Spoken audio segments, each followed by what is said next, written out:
Hey, what's up, everybody? It's Michael from the Scavengers, and it's my turn to do Culture Shock again this week. This week, I'm gonna be reviewing Dust in Elysian Tail. Now, Dust in Elysian Tail is an action RPG indie game that was released on Xbox Live Arcade back in 2012, and since then, it's actually been released on a whole host of other platforms, including Steam, PlayStation Network, even iOS lately. So right off the bat, I just want to give you guys a little bit of a synopsis of the game, just because it actually is very story-driven. So starting off, you take control of a character named Dust. Now, Dust wakes up in a forest with no idea who he is, where he is, how he got there. He's just there. He wakes up, he's just there. After a few seconds, you meet a talking sword. Yeah, literally, a talking sword. It's called the Blade of Ara. And the blade basically tells you that... more or less tells you your story. What he is, how he, like it's a person, how the sword came to be, the story of the world, that kind of stuff. You know, just a brief overview, exposition, whatever. In these talks, you also meet the sword's guardian, what is in universe called a Nimbat, little furry little cat, like flying cat creature, kind of like Happy from Fairy Tail. And the three of them go off, just basically start an adventure from there. So they're adventuring through the woods, and they come upon a village that's been overrun by monsters, and they take it upon themselves to basically eradicate the monsters. Whereas at that point, they find out that Dust is capable of much more than he imagined. He knows swordplay that he never even would have imagined he could accomplish. And they basically leave the game, or leave the character at that level of mystery for a good portion of the game. I guess that's kind of a good way to allow you yourself as the player to come into the character on your own. So as you progress through the story, you come to learn more about how Dust came to be. You learn more about what happens, what you're fighting up against, which is basically an army that's more or less trying to commit genocide. Genocide against a form of lizard people. As you explore the world, you start to learn what you're up against, what you need to do, where you need to explore.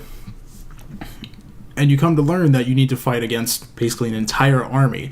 And now this army is led by a man named General Gaius, and he is more or less leading the charge to execute genocide against a race of lizard people called the Moonbloods.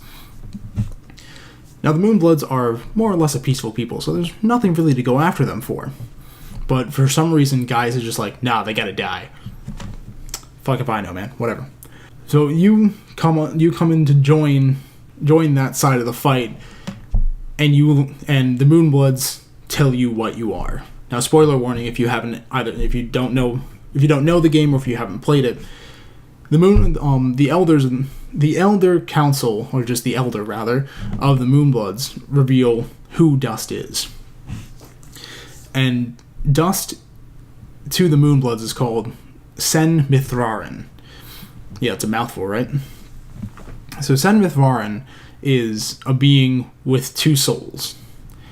And these two souls are constantly in battle with each other. It's one soul of good, one soul of bad. So one light, one dark, the whole 9 yards. Yin, yang, whatever. And these souls are constantly in battle with each other to see who will be the true holder of the body. And as you're doing this, you come to learn that the soul of good is the brother of a character that you meet earlier in the game, and the soul of bad is basically one of General Gaius's former right-hand men. So with those two facts in mind, you go into the final battle against General Gaius, which is also kind of like the final battle of deciding who gets to take control. Who is Dust? Is he Jin, or is he the assassin guy? Is he good? Is he bad? And that's all up to you, and I really like that. Alright, so like I mentioned before, Dust is an action RPG. So you take control of the character and you make him your own.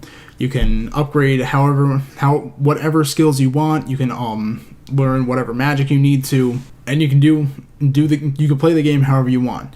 So I know there are a couple small like side missions where you can choose whether you do good or whether you do bad.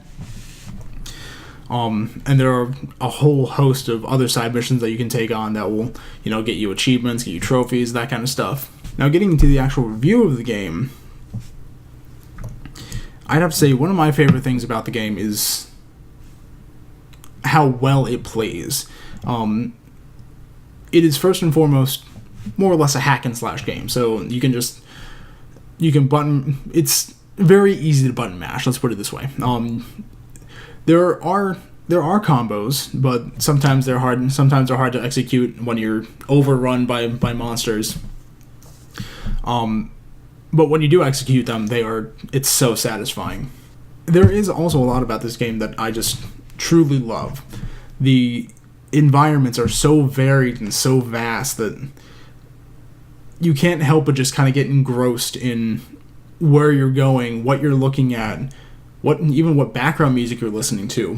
There are a couple regions, there are a couple areas that have just a fantastic score. And it's very easy to kind of get lost in what you're doing and kind of immerse yourself into the game much more than others. If you just find a place to kind of hunker down, just look at the screen. So what I love about the story is that even though it's a little bit linear and it's nothing really special, is that everything fits together so well. The characters fit the story. Everything that you need to do fits the story. The music fits the story. Even the voice acting, which is done mostly by amateur or unnamed voice actors, it's all really pretty great. Especially the lead character who plays. Yes, while Dust is kind of like your generic, moody, brooding, like lead RPG character, a la Cloud or whatever. He plays the inner strife that, no pun intended, he plays the inner strife that Dust has to go through very well, and I think that's fantastic. I think a character like amateur voice actors that can have that kind of range in a character, even just one character, it's awesome.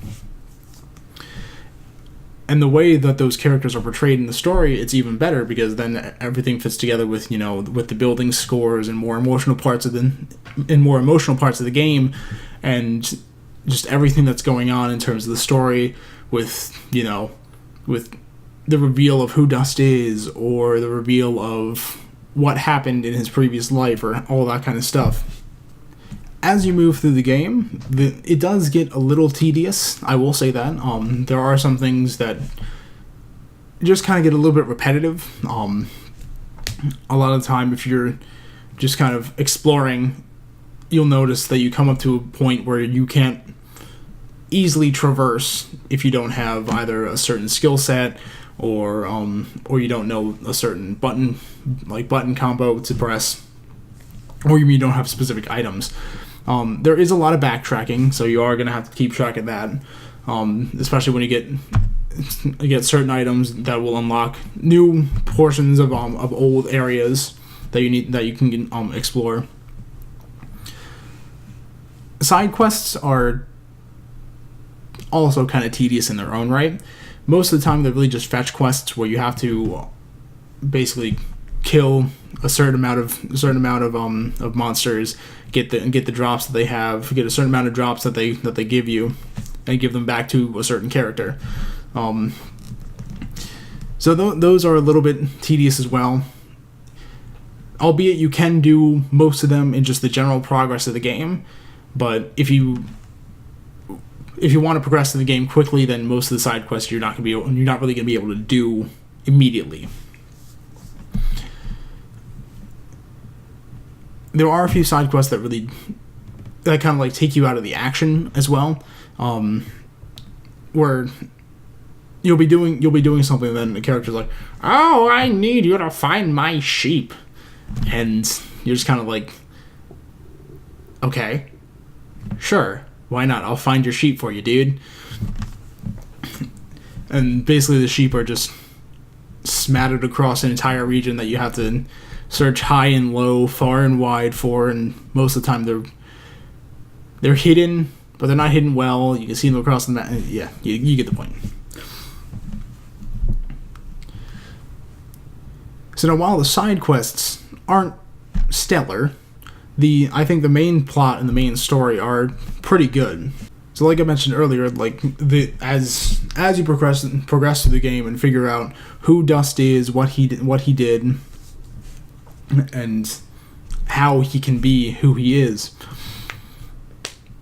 it's really interesting to see how you as the player can basically become Dust.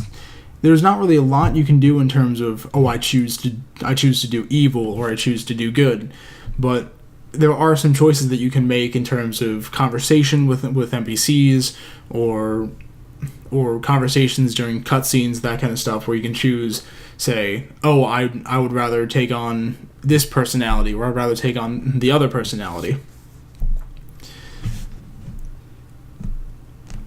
Or even if you wanted, or even you can say, no, I'm me. I'm just Dust. Dust is who I am. I'm not Jin. I'm not Cassius, the assassin. I'm just Dust. I'm just me. This is who I am. This is what I do.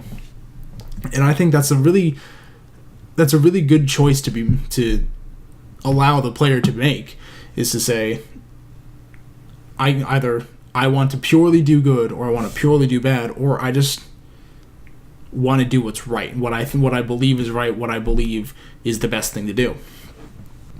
Another thing that I do like about this game is how emotional it can get.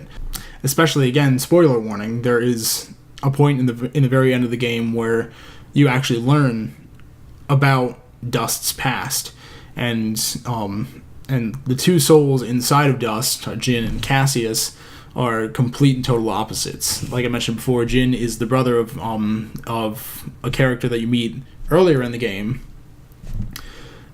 and Cassius is the soul of one of General Gaius's right-hand men. And so them together are exactly what's needed to defeat General Gaius, but at the same time, the character you meet earlier in the game, she doesn't really believe that since you also have Cassius in your body, that you can't do purely good. And it's really kind of interesting to see how that plays out in terms of voice acting, in terms of the music, and also how you interact with General Gaius himself as well. As in the end game, like, you have a couple of cutscenes with just Dust and Gaius, and Gaius is like, "Oh, you've come back, friend," and Dust is like, "Yeah, no, I haven't. Sorry." Spoiler warning, by the way. Lots of that.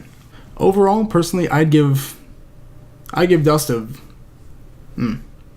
Overall, I very much enjoyed Dust and Elysian Tail. It's got a lot of replayability. You can go back through the game, do things that you didn't do before, go back and replay things that you missed. And there's even things that you can do. I think they're like basically dungeons or something like that, where you can go and have a little bit of fun while you're out exploring, doing whatever, finding all the treasures, that kind of stuff. No matter what platform you play it on, whether that be Steam, Xbox 360, Xbox whatever, Xbox Live, PlayStation. Was that a word? That wasn't a word. As it stands, like I mentioned earlier in the video, Dust is one of my favorite indie games that I've probably ever played. And it will probably continue to be one of my favorite indie games, and I have no shame about that. Well, that just about concludes this, in hindsight, very rambly and very roundabout review of actually kind of complicated indie game. The more that I think about it, the more that I talk about it.